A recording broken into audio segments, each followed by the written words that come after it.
This is the story of a man named Stanley. Stanley worked for a company in a big building where he was employee number 427. Employee number 427's job was simple. He sat at his desk in room 427 and he pushed buttons on a keyboard.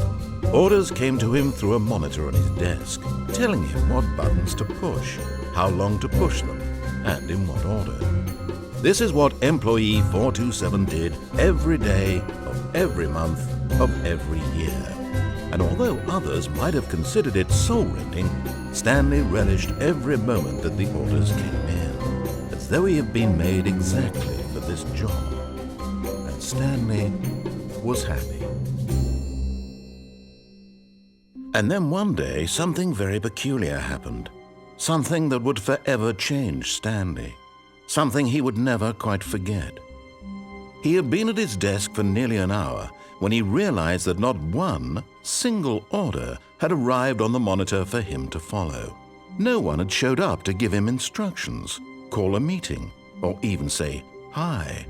Never in all his years at the company had this happened, this complete isolation.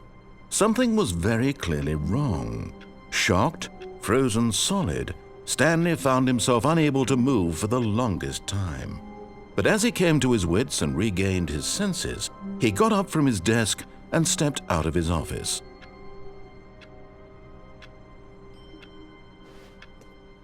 All of his co-workers were gone.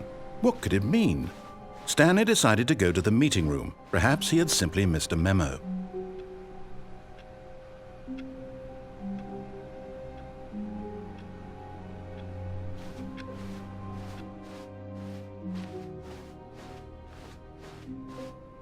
When Stanley came to a set of 2 open doors, this was not the correct way to the meeting room, and Stanley knew it perfectly well.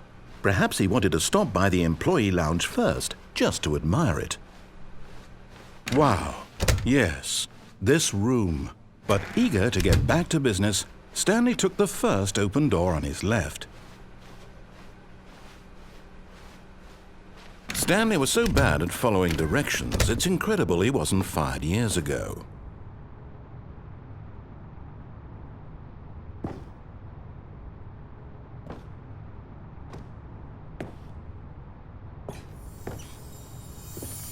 Okay, I'm going back to the name of these little Stanley figurines, and now I'm torn between Stanlerines and Figlies. What do you think, Stanley?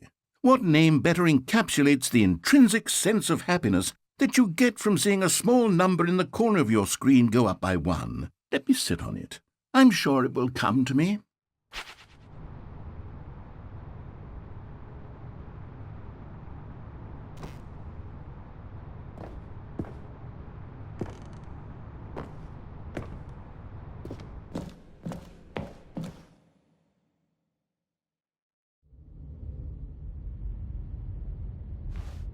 Stanley had now gotten himself so far off the beaten path that it seemed the office had begun. So far off the beaten path that it seemed the office had begun. So far off the beaten path that it seemed the office had begun. So far off the beaten path that it seemed the office had begun. So far off the beaten path that it seemed the office had begun. So far off the.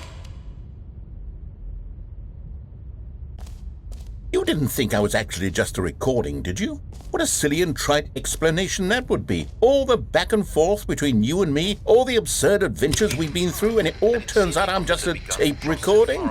It was all just in Stanley's head.